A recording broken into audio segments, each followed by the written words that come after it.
I was wanting to get outside earlier because it's been raining all day, because I wanted to talk about squatches. And so I've been following online ever since the internet came on about Bigfoot and stuff like that. But I've also been following you guys online, a variety of different sites, checking out how you guys perceive this whole thing about Bigfoot and Sasquatch. Because my main education is in systems study. What that is all systems have a culture in them, and in culture they have ideology and perceptions and all that kind of stuff. And out of that system, people start developing a world belief system. So I've been watching different positions, systems, of how people view the topic of Sasquatch.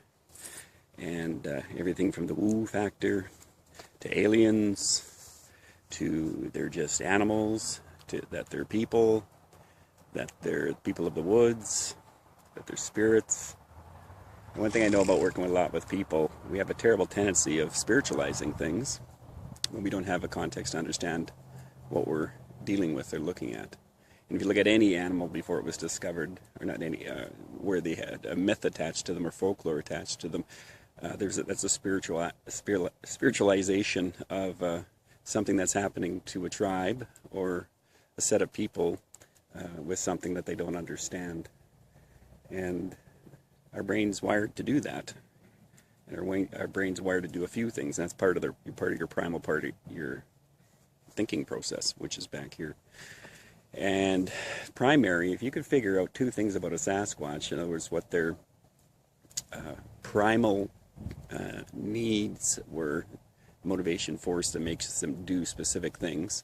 For instance, two would be in all mammal or in all creatures: food, reproduction. And the key part for Sasquatch is to figure out how they graze and eat and their patterns for that, which I think a lot of people are working on and doing some pretty good stuff on that. And the other one would be about their courtship. Not necessarily about how they have sex, but how do they woo each other to find each other. And I think that's kind of where structures come in. I know there's other species on the planet that crows do this sometimes. They'll go in to pick up tinfoil, and they'll pick up shiny objects and marbles, and they'll bring it back to a nested area, or sorry, a grooming area, where they lure the female closer, and she gets to inspect her wares, or his wares.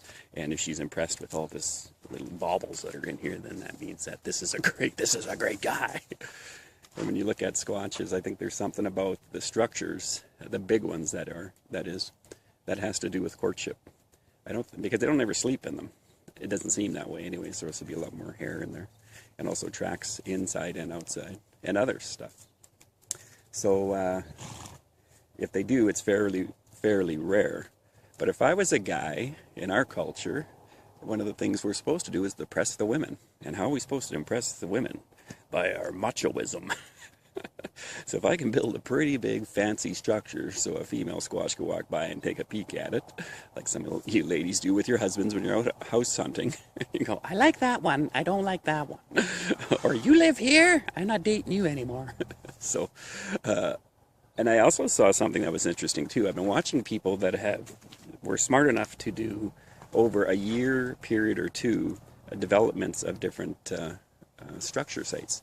And I notice they always start off with one on one side, and then there's another one that starts over on the other side. And they're usually they're smaller, they're not the huge structures. But as they grow, it's almost like one comes in, puts one down, and the other one comes in and says, yes, I agree. This is all speculation. But I also notice that the logs that are in one pile are usually a little thicker than the ones that are in the smaller pile. Now, I haven't seen them personally. I've only seen this on video. So this is just theory stuff. If I could find out how they court each other, then the cool thing about that is we'll have a better understanding of, because there's got to be a culture there too, a better understanding of what the structures are all about. I certainly think they are directional, some of them. because in some of the sites I've come across, any tree, when you have one tree like this and there's a whole bunch leaning on the one side, especially if you got 7 to 8 of them, or even say 5, they seem to be directional, because every time I go the direction of that place, last time I came across a bedding area, and I'm checking out another newer area up top of the mountain up here behind me, just check some other information out. So anyways, my light's going down, so I'll just see how this goes.